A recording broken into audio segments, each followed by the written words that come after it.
Why did both Beth and the vendor say you're welcome at the end of the transactions? Because both Beth and the vendor were winners in the exchange.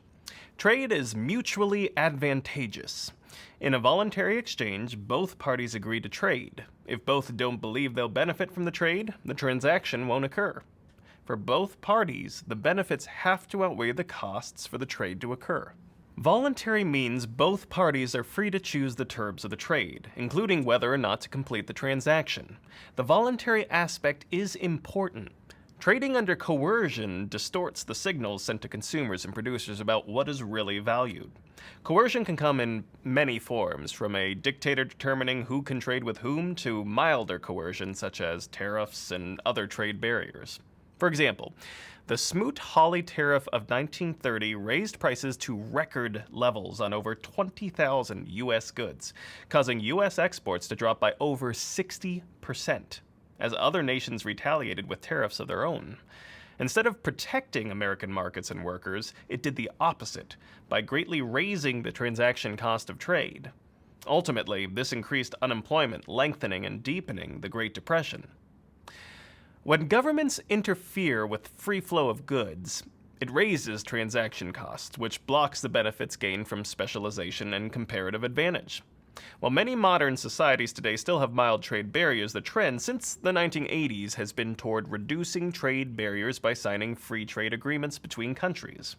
This lowers the transaction cost of trade and has contributed to an increased standard of living as specialization and comparative advantage, now unblocked, are allowed to work. Trade is the centerpiece of economic progress. Trade moves goods to people who value them more. It does this through the price system. Prices send signals to consumers and producers about the value of scarce resources. An object purchased is valued more by the buyer than by the seller. Otherwise, the seller wouldn't sell it at that price. People sell their labor only when they expect that the earnings and any other compensation will improve their lives more than the labor they are providing in exchange. Again, the benefits outweigh the costs. The same is true for producers. They'll utilize resources only when they expect to gain. So consumers buy goods and producers sell them only when both value what they are gaining more than what they are giving up in the transaction. Opportunity cost in pursuit of marginal benefit. What you gained is valued more than what you gave up in pursuit of additional satisfaction. Trade also makes it possible for people to produce far more than they could without it. Economists refer to this as the law of comparative advantage. Put simply, it means do what you do best and trade for the rest. If you had to do everything necessary for your survival by yourself, well, you'd have no time for anything else.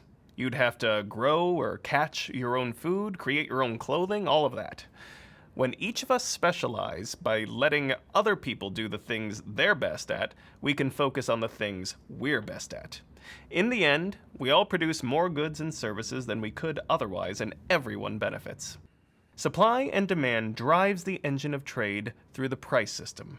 Prices coordinate all the players in the market, resource suppliers, producers, and consumers, toward activities that we value more than the cost of those activities. Each expects to gain more than they give up, making voluntary trade mutually beneficial. We all want to improve our standard of living, and markets help us do so through specialization and trade, which lower transaction costs. It makes it possible for us to get the goods and services we want and provides us with the opportunity to earn the income to buy them as well. Let's take a closer look at how trade affects our lives.